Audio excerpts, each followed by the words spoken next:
Աստված հավատարիմ է։ Դեյվիդ Վիլկերսոն, օր մայիսի 7։ Մեր հավատքն ավելացրու։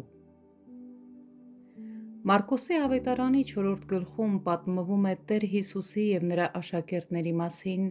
երբ նավակի մեջ էին և տարուբերվում էին փոթորկալից ծովում։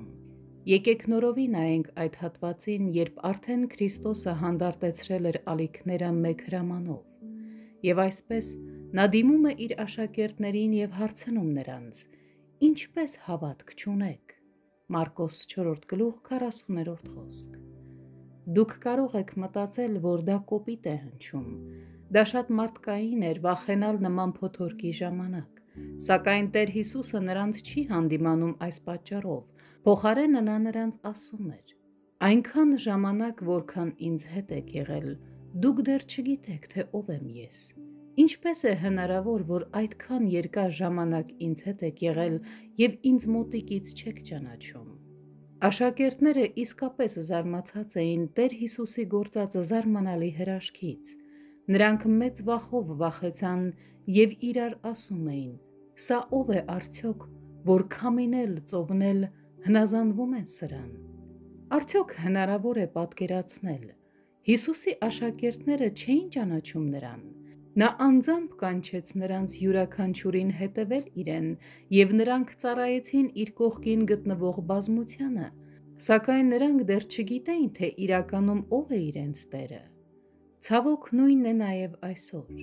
Շատ քրիստոնյաներ ճանապարհորդում են Տեր Հիսուսի հետ նավով, ծառայում նրա կողքին և խոսում բազմության հետ նրա անունով, բայց նրանք իրականում չեն ճանաչում իրենց Տիրոջը։ Նրանք մտերիմ ժամանակ չեն անցկացնում նրա հետ։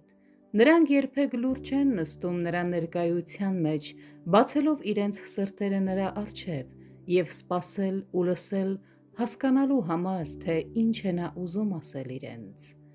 Մեկ այլ անգամ աշակերտները մոտեցան Տեր Հիսուսին խնդրելով. «Մեր հավատքն ավելացրու»։ Ղուկաս 17-րդ գլուխ 5-րդ խոսք։ Ինչպես նա պատասխանեց նրանց.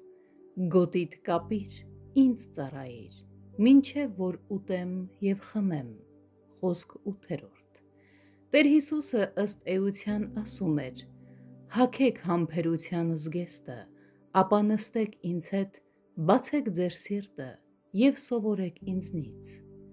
Այսօր շատ քրիստոնյաներ նույնն են խնդրում Տիրոջից, բայց պատասխանը չեն փնտրում։ Իսկ դուք